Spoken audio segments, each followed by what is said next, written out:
Hello everyone, welcome to Dear Love Talk with me, James. And with me, Helena. And we want you to get in contact with us, get in touch, send us your questions, anything to do with relationships, and we will try as much as we can to answer them. And here's how you can get in touch.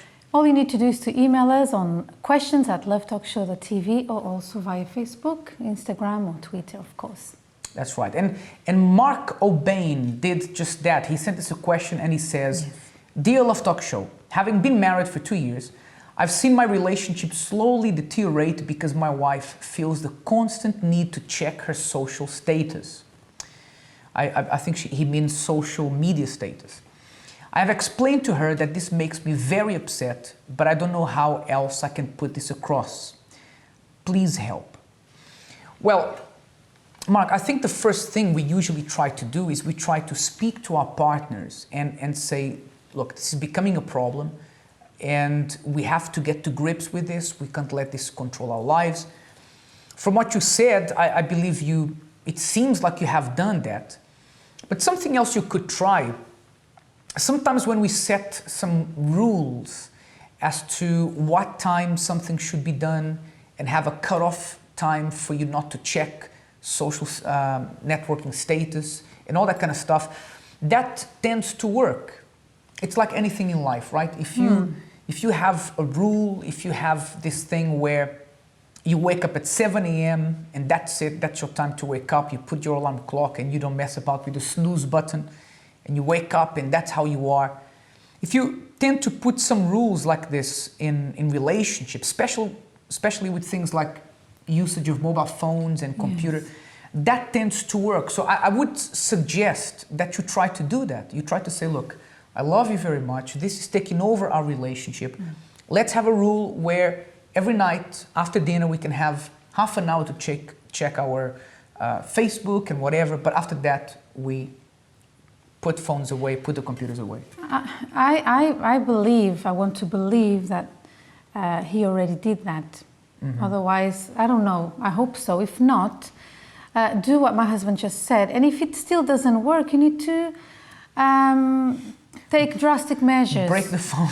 No, it's true, because it's how could you I would never imagine in a million years, a few years back, that Facebook would be even on the list, Facebook or Twitter or any of those social networks, be on the list of breakups, reasons for breakups, divorce. It's ridiculous. Listen to yourself. But it is happening. It is happening. So I think that you need to be more, because it does turn into an addiction. It is an addiction to so many people. It's so sad. You see people walking on the road like this, on their phone. I reckon that they even will soon, design a device for toilet use.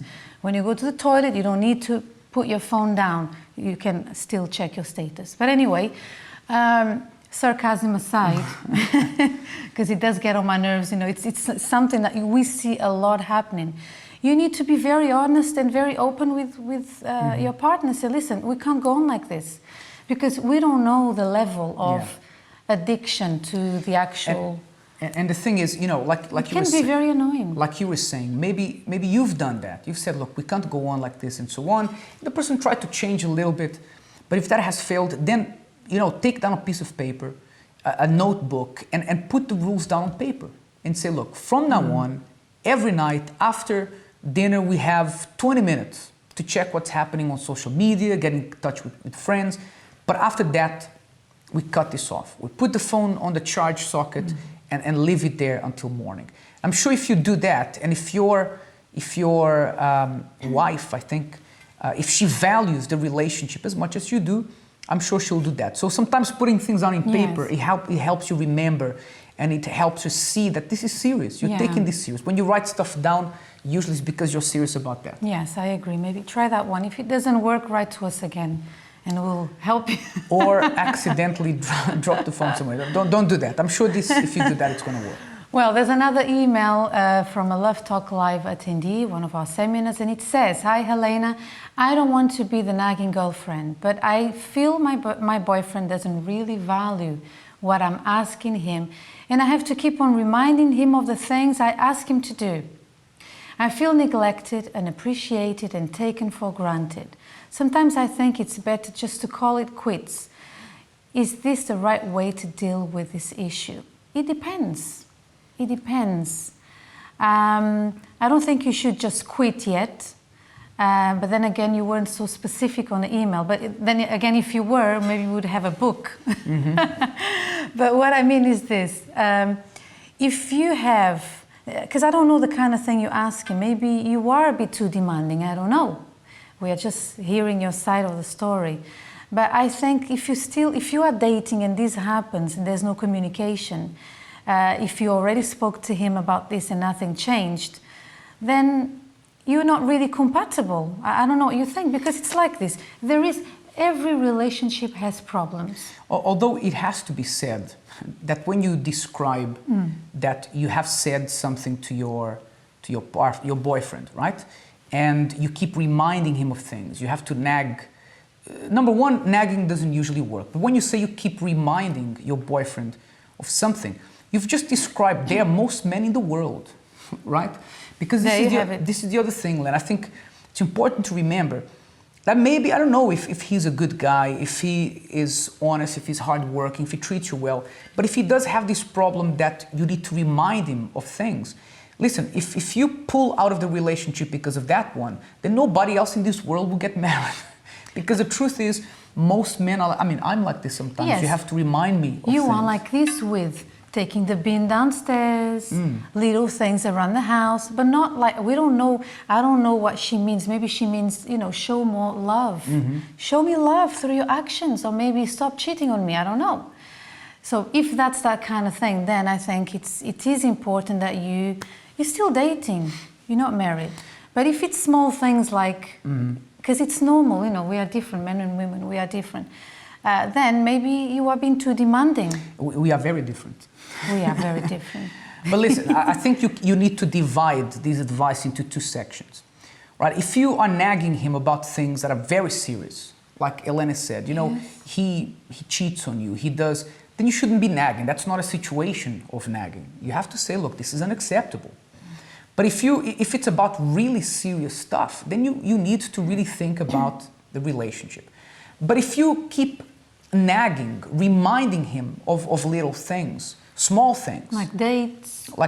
And stuff like that, then let me tell you that most men are like that. And it's not that it's okay for us to be like that. Hopefully, as the relationship progresses, he will improve. But then I want you to remember that if it is those little things, then that's how most men are. Yes. But also remember, nagging doesn't make men do things. The more you nag, the less he'll want to do it. And I want to tell you that if you really want him to pay more attention to the things you ask, then perhaps you can give him hints once in a while. Don't expect him to change this overnight. Be patient. But if you are nagging about little things, that shouldn't really put you off the relationship. Yeah, and something else about men, I'm sure you will agree. Sometimes they are very much black and white. It is what it is. If you want something other than the black and white, if you want pink or green, you need to actually come and say to them, listen, spell it out. Can you give me this? I need this. Can you give it to me? Oh, all right then. They don't mean it in a bad way, isn't it? So maybe there is a lack of communication there. That's a great point. Man, if you don't spell it out for us, if you want us to read between the lines, that doesn't really work for us. So make sure. Remember, if it's little things, be patient, give him hints once in a while, we'll get there. Final question of the program today. Hi guys, I've dated this guy for 3 years who is very lovely, but somehow I'm uncertain of this relationship. Even though we get on really well, we sometimes seem to want different things out of life. And one main issue is the matter of children. I don't want to have children because I think in this day and age it is very challenging to bring up kids. And he wants to have at least one. I don't want the relationship to end, but we find ourselves at a crossroads. Okay, look, I'm going to be very honest with you. There are certain things in a relationship when you're dating, when the relationship is starting, that you may not necessarily see that eye to eye. And when that's the case, some things, depending on what they are, it's okay that you don't always agree. So for example, you want to get married and you, the bridegroom, you want to wear a blue suit, but she wants you to wear a black suit, right? You're disagreeing on that, but that doesn't really matter. I mean, blue and black is not that different anyway. But when you disagree on something so serious as having children in the future,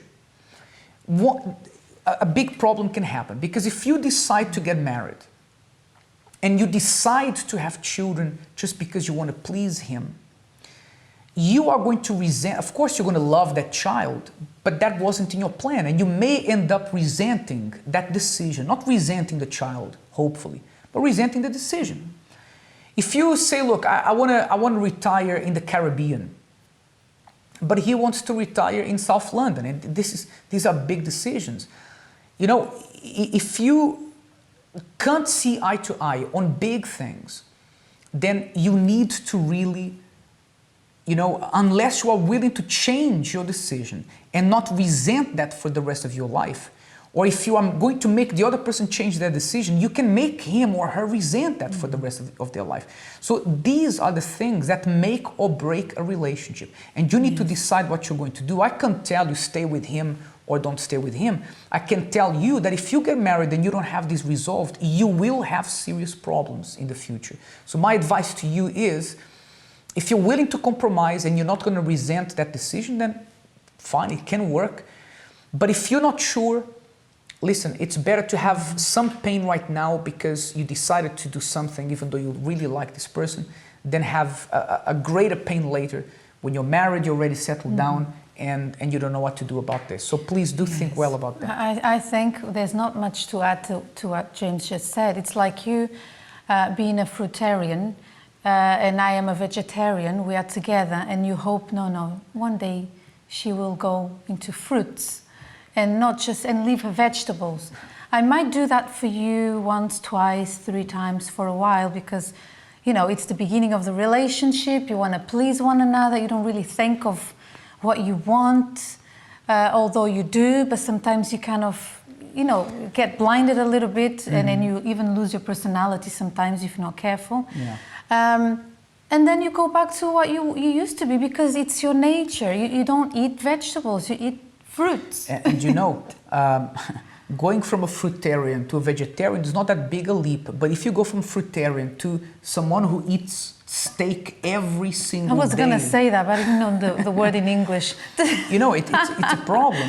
You know what I mean. It's a problem. So the person can even change because they want to please you, but either they go back to how they were, or they're going to resent you for that decision. So just be honest with yourself.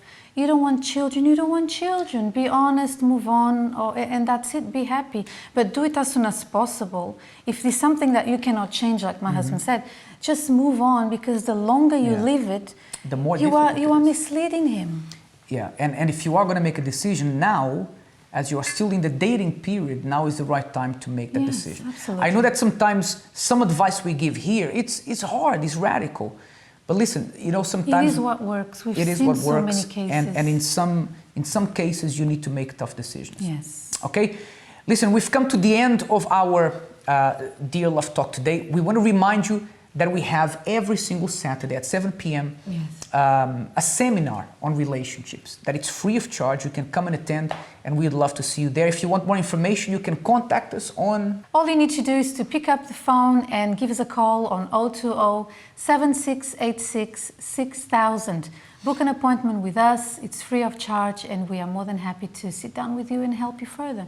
Okay, it's been a pleasure to be with you. Until next time, bye-bye. Bye.